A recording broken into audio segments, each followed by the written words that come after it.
This is the current federal tax developments for the week of November the 14th, 2016. Current federal tax developments are brought to you by your state society of CPAs and Nichols Patrick CPE. This week, we're going to do something a little different because there was probably the most significant news story of the week that would affect taxes, is probably the most significant news story of the week that's going to affect most everything, and that was the U.S. elections. And what we're going to do this week is, since we now know who the president-elect is, we're going to take a little bit of time this week to look at the proposal of the president-elect, because presuming that the Republican Congress, because remember, Republicans now have control of both the House and Senate, is going to want to deliver something with a Republican president in place, it seems likely that the proposal that you will see currently on the president-elect's website will serve at least as a starting point, if not a majority part of any new bill that we see coming through this year. Look at that, and we'll kind of discuss what's been going on. This week, I've got a few things happening. I'm right now in Minneapolis, Minnesota, because I'm going to be speaking at the Minnesota Tax Conference on Tuesday, I should say. Wednesday, I will be in Des Moines, Iowa. And then Friday, I will be doing fringe benefits in Cincinnati, Ohio. In Des Moines, I'll be doing an Iowa income tax update, or an Iowa tax update, more general. And then and then I'll also do Iowa ethics course. And coming up in December, for those of you in the Phoenix area, I know there are a few of you out there, on December 15th, I will in Phoenix do Arizona ethics and Arizona income taxes. And I'll also do on the 16th, current federal tax developments. This is essentially a repeat of the pair of courses that I did last week in Tucson. So we'll be talking it. The difference with this pair is because it's from the Arizona Society offices, these will also be webcasts. So those of you that like to watch them on the web, you'll be able to watch the webcast course. Of course, the 15th course, that's two separate courses, each one of which is a 4-hour course. The 16th course is a single 8-hour course. So those of you in Phoenix, that comes toward the end of my big CPE season. So if you're around and you're available in Phoenix, consider coming by to take a look at those particular courses or sign up for them on the web. Now, as I said, we had our big story of the week, and our big story is very simple. It's probably the one you've been seeing on every TV station. You've been watching on the news. You've seen it on the web. It's probably been in your Twitter feed, on Facebook. You might have noticed there was an election this past week. And that means that we actually got to discover who the president-elect is going to be. Now, I got to spend an interesting election night because I was lecturing in Boise, staying at the Riverside Hotel, and discovered while I was there that apparently that is the Republican Party hotel in the Boise area. And so apparently virtually every Republican running for office in the Boise area had some sort of room and party running. So we had all kinds of political types around there that evening. And I did notice that I wanted to, I probably could have gotten free food all night by just walking down the hall. Didn't feel like that was quite right since I couldn't vote for any of these people. It seems a little bad to say I'm a supporter, but I was actually invited in by one for an Oreo cheesecake. So, even after I said I'm from Arizona, well, that's okay, just come in. So anyway, interesting evening. And of course, that evening we discovered, or maybe, for some of you early the next morning, we discovered that the winner of the election was Donald Trump. Now, Donald Trump has had on his website a tax plan for a while. You'll find it on his website is www.donaldjtrump.com. That plan has changed over time. And in fact, it appears that it was being modified just as I was pulling it down to write this particular write-up, because the one I got cached on Google had some subtle changes from the one I was able to see yesterday when I took a look back at the site to come up with it. So it appears that it's still kind of a work in progress, but we're going to discuss what's at least there right now. Now, there's a couple of warnings I want to give you when you take a look at a proposed tax plan, any proposed tax plan. As always, this may never pass at all. That's always a possibility because this has to get through both houses of Congress. And it also has to then, whatever comes out, has to be something that Donald Trump will still sign. And we know that Congress likes to change things. Now, as we said, the plan could also be modified significantly. There is a House GOP plan that was also floating around at the same time. It has many, but not all of the provisions in here. Some of them I think may be may not fit with the House GOP plan as well as you might hope. So we'll have to see how that works.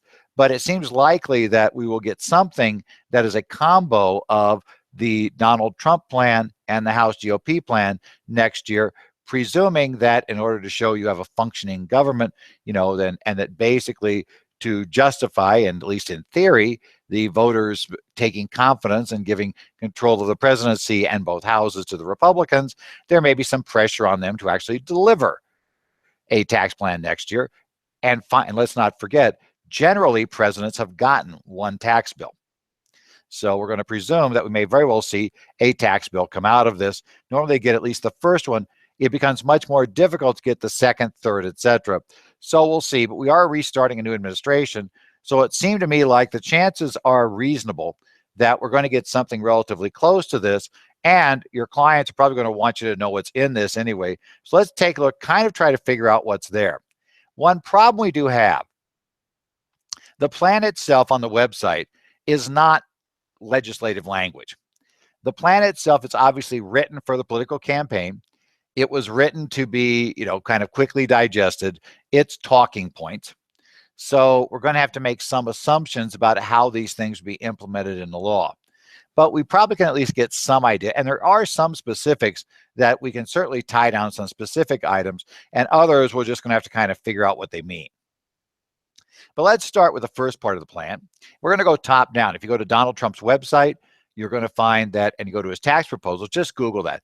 Donald Trump and tax, his tax proposal. You'll find a document that explains this.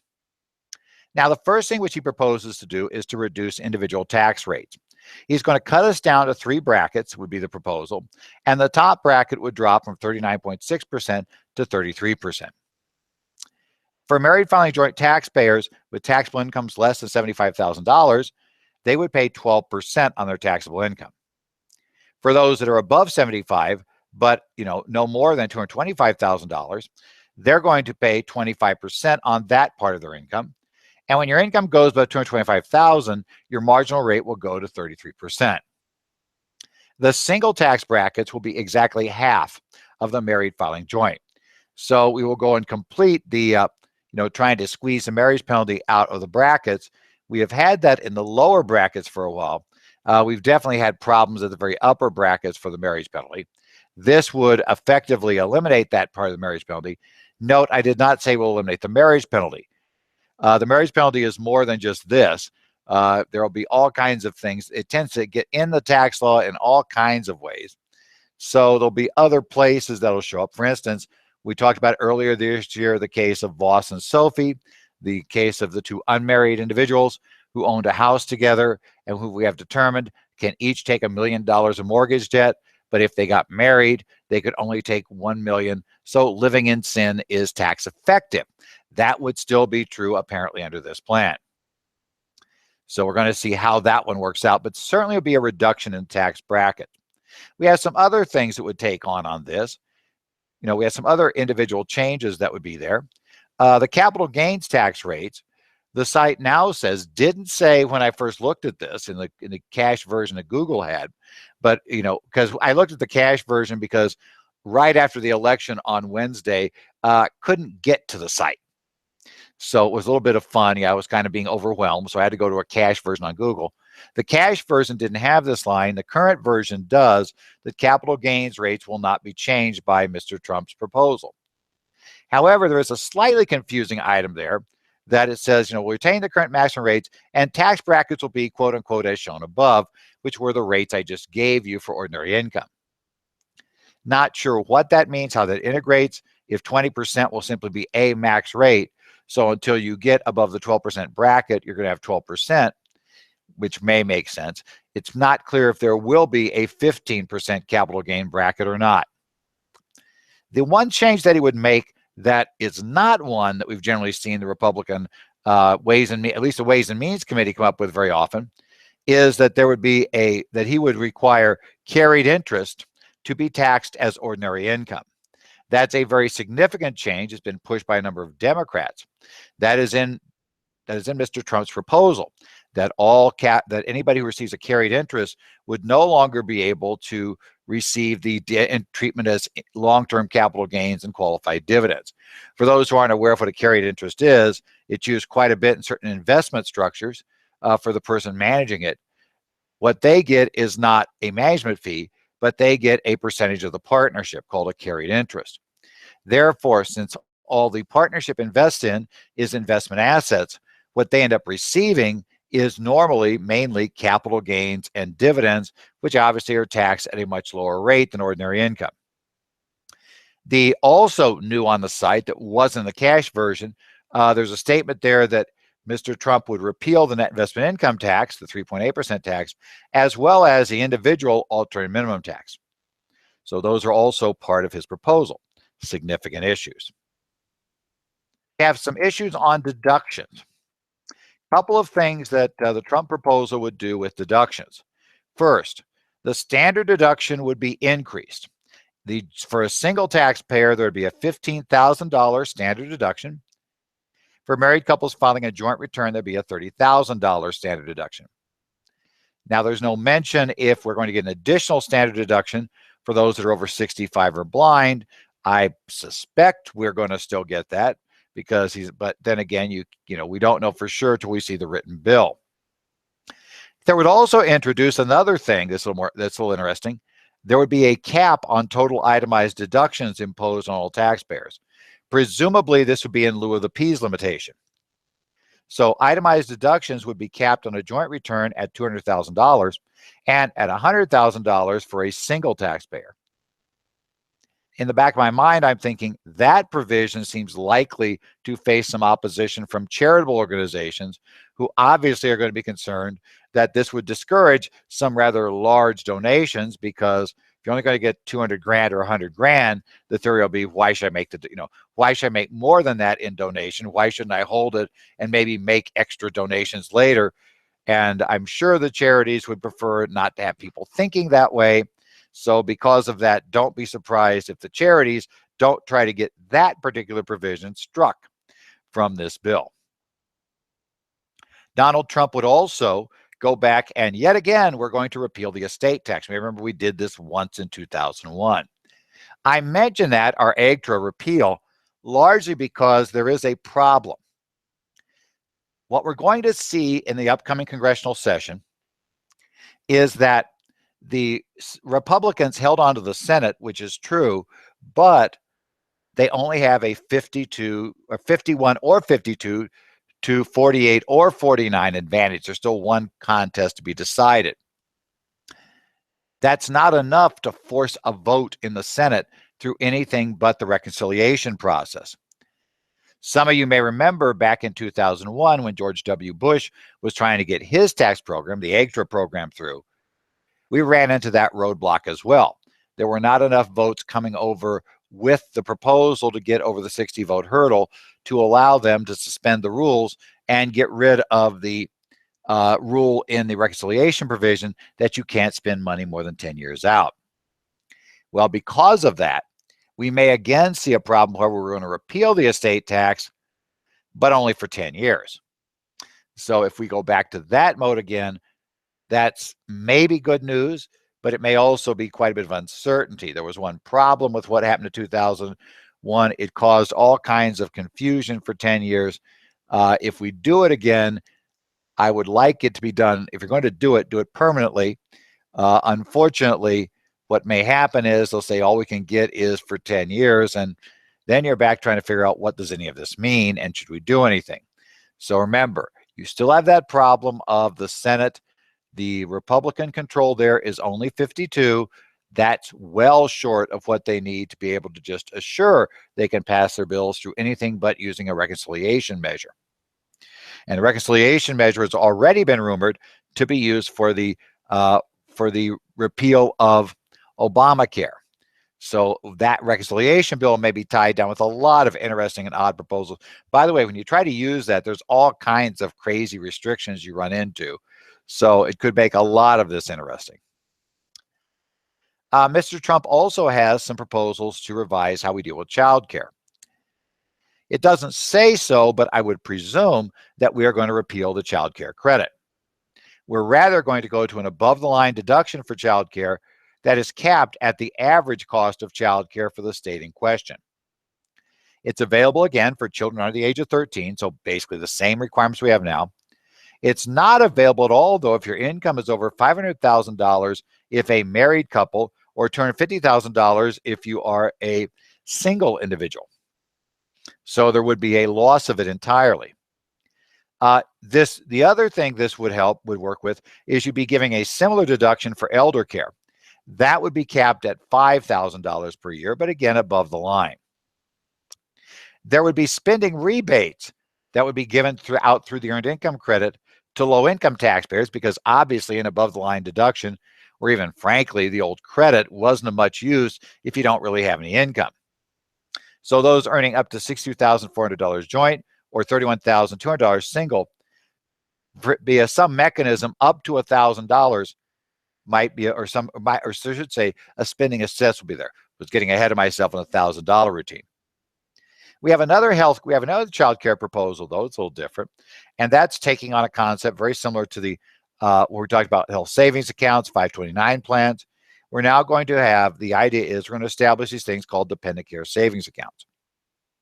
A dependent care savings account, up to $2,000 per year can be put into that account. And after age 18, any unused balance in that account can be used tax-free for the child's education. There would be no tax on the earnings in this account, and no tax if it was used to pay for childcare. For certain low-income households, there would be a match, so up to half of it could come from the federal government. That's what would come through the earned income tax credit, and it would be dumped straight into that account. So if they put up $1,000, the government put up $1,000, and they would have this savings account put together to pay for childcare for the child. Okay, more interesting asides. Now, the final thing we have in this proposal are some business tax proposals. So let's talk about those, because they may be some of the more interesting ones of the group. Now, unfortunately, all through the paper, they refer to the business tax rate. It's not clear, but it would certainly appear from the rates they mention that we are talking about the C Corp rates of 35%. These 35% is definitely the business rate they mention, and the only 35 we have is the C Corp rate. Well, apparently we would drop the C Corp rate at least from 35% to 15%. And the way the proposal states it, for businesses that are willing to retain the money in the company. So the idea would be that we would drop the rates to 15%. It would apparently apply to all corporations. So it appears that we might get rid of the qualified personal service corporation tax that was tied to the highest corporate rate. Well, I guess if 15 is highest, maybe we can leave it in because it doesn't matter.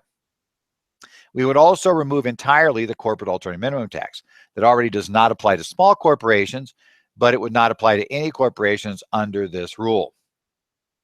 Manufacturing firms could elect to expense equipment purchases in lieu of getting interest deductions. So the idea was, and there'll be a period when they can elect to do so, they could elect to take a current expense for all the equipment they buy. But if they did that, they could deduct no interest on debt. So your choice is deduct everything now and lose the interest, or, deduct the interest but not be able to take the accelerated write-off. Again, not clear if that replaces 179, if that's in addition to 179, and also how that integrates with bonus depreciation. None of those are actually covered in here. We just know this manufacturing firm write-off. We also clearly would have to come up with a definition of what's a manufacturing firm. It might be that we're going to talk about just borrowing the Section 199 definition for the production deduction. That was always a bad term, but hey, it's what Congress came up with. So we might borrow that definition, but then again, we might get a totally different one. We're not sure.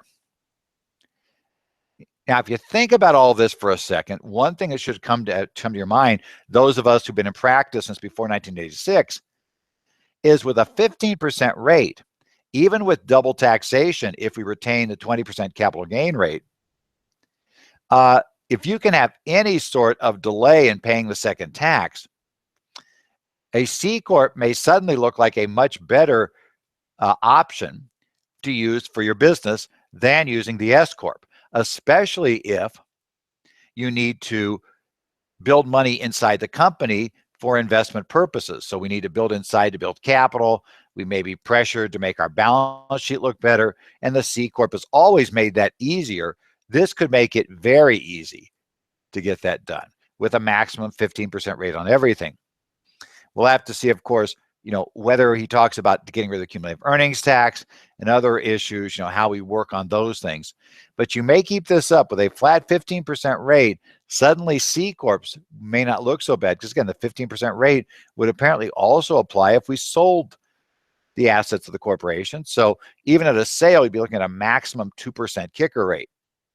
If we're looking at 15 plus 30 on the gain, and actually, so we'd have to figure out, how bad, how is it really a problem, and will C Corps be in play? But very much with rates like this, we may see C Corps in play.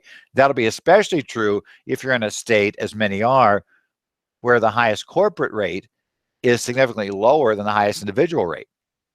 So then once the state's in that mix, maybe the rates are even, better than individual rates, even if you pay out all the earnings currently. Now, this is going to be paid for much the same way we thought any corporate form would be paid for. There will be a reduced tax on repatriated funds to encourage people like Apple Inc. to bring their billions back into the U.S. There would be a 10% tax on those funds. That the theory of that is it would bring the funds back in. They could be invested in the U.S. and the Treasury would get a windfall in the first year because those funds would be repatriated. Finally, he proposes, because again, childcare comes back yet again. There are proposals to provide various incentives for employers to provide childcare for their employees. So they're going to provide on-site childcare, similar things. We're going to beef up some significant benefits that may occur to corporations that do that. Now, as I said, please take care. This is not the law right now, but it is something to consider has a reasonable chance of passing in some form recognizably close to this next year. So you may want to consider at least the possibility of these things becoming law when you're doing your 16 tax planning and discuss that with your clients. So it may very well be that tax rates might go down next year for individuals. That would impact your ideas about whether you want to defer income or not at this point. Maybe that we may have a much better C Corp future. And by the way, if we do, then suddenly 1202 stock, if you have a corporation that can qualify for 1202 status, looks a lot better. So that could also be a reason to do your C Corp. So you want to consider all of these and keep your eye on what Congress does early next year and what the leadership and the president-elect are saying from here on out about any tax bill, how quickly it would move next year, and what exactly would be in it. But certainly I would suggest you want to go to Donald Trump's website and take a look at, it's not a very long outline. You can read it very quickly and have an idea so you can discuss with your clients what exactly is there. Prior to the election, I didn't feel like it's worth spending lots of time looking at either of the proposals, because till we know who won and what the Congress looked like, there wasn't really much point in knowing the proposal. Obviously, any time you spent on Hillary Clinton's proposal, it probably at this point would have been wasted. And we didn't know that we wouldn't get a Congress that was at odds with the president anyway. So tough to know how things would go. But now that we know what's there, probably a good time to take a look. Well, we're here now in the month of November. It's actually Thanksgiving time coming up here. So as you get ready for your Thanksgiving approaching here in about a little over a week, be sure to consider getting your CPE for November from your state societies. Again, we're in prime season at this point. All the societies are offering a number of courses at this point in time, both live and webinar. And we're doing a bunch on the road here at Nichols Patrick. So if you want to come out and see us, any of our locations, you can check that at npcp.net. And I told you earlier where I'm going to be. As I said, this week I'm here in Minnesota. Then I go ahead and I'll be in Des Moines, and following that off to Cincinnati on Friday. And then the week after that, I have one day on Wednesday in Phoenix. We're going to talk about the CNS corporate taxation. Then I do a series of courses in Oklahoma City that we discussed last week, along with the Oklahoma Tax Institute and New Mexico's tax conference. And then later, then I said in mid-December, I finish up with those Arizona courses. So again, be sure to take a look at, consider your state CPE societies, consider what's being offered by your state societies. This has been the current federal tax developments, or I should say maybe development, for the week of November 14th, 2016. Next week, we should go back to getting more current updates at currentfederaltaxdevelopments.com. There won't be an election in the way. You want to check your state society's website for courses, as we've said. You can follow me on Twitter at Ed Zollers, or you can send any questions or comments to edzollers at currentfederaltaxdevelopments.com. Be sure to join us here next week as we'll talk about things that develop in the area of federal taxes.